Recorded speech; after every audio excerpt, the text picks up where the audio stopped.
उसका यही हश्र होगा, उसे हाशिए पे ले जाया जाएगा।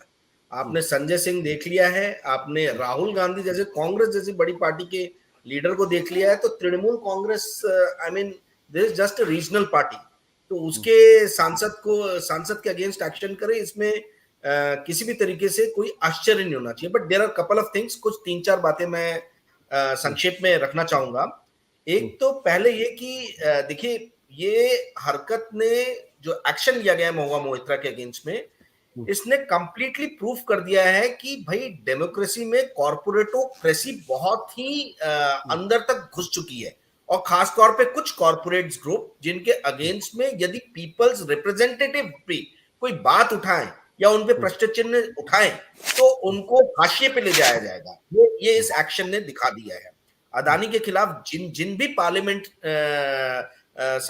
पार्लियामेंट्रियंस ने क्वेश्चन उठाया है, उन सभी के खिलाफ एक्शन हुआ है।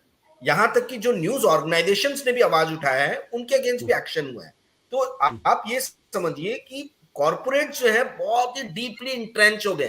पहले सिर्फ कॉर्पोरेट्स का काम था डोनेशन देते थे, दैट्स इट, और थोड़ी बहुत अपनी पॉलिसी के लिए यदि ये कर ले, लाइजनिंग कर ले तो बात अलग है।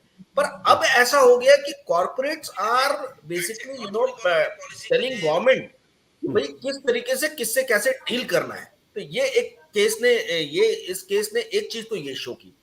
दूसरी चीज जो शो होती है, हम लोग को एक प्रश्न पूछना चाहिए कि क्या डेमोक्रेसी में, खासतौर पे संसदीय डेमोक्रेसी में, यदि एक पार्टी को पूर्ण बहुमत मिल गया, तो क्या वो पार्टी अपने मन मर्जी के कोई भी कार्य कर सकती है?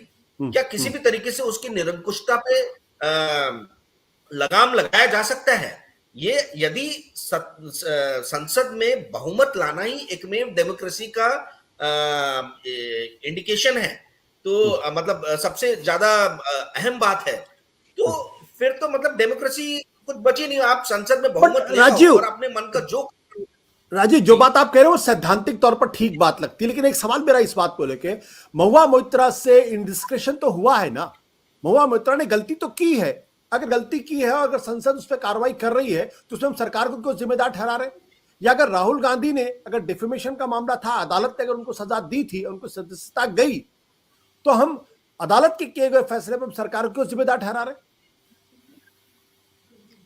देखिए, लॉ में एक सिद्धांत है कि आपको आपकी गलती के प्रपोर्शन में आपको सजा मिलेगी।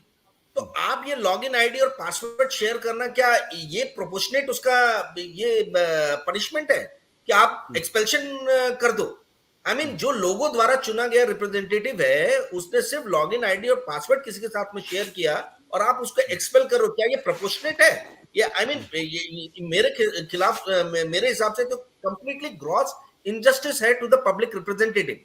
देखिए, दूसरी अहम चीज जो समझने वाली है वो ये है कि ये सरकार ने कंटिन्यूसली प्रूव किया है कि ये महिलाओं के अगेंस्ट में बड़े सख्त एक्शन लेती है, या महिलाओं के जहां मुद्दे होते हैं वहां चुप हो जाती है, जहां उनके ऊपर में ग्रॉस इनजस्टिस होता है। मणिपुर के मुद्दे को एड्रेस नहीं किया गया, महिला पहलवान इतने हफ्तों तक, महीनों तक बैठी रही, उनको न्याय नहीं दिया गया। और यहां पर आप देखिए कि भाई मतलब 15 अक्टूबर को निशिकांत दुबे जी ने कंप्लेंट दायर किया था और आज 8 दिसंबर है। 1.5 महीने के अंदर में आपने एक्सपेल्शन कर दिया, और 496 पेज की रिपोर्ट जो है वो बैठ के 2 घंटे में सारे सांसद पढ़ लेंगे, और आप जिसके अगेंस्ट में एक्शन लिया जा रहा है आप उसको बोलने तक का मौका नहीं दोगे।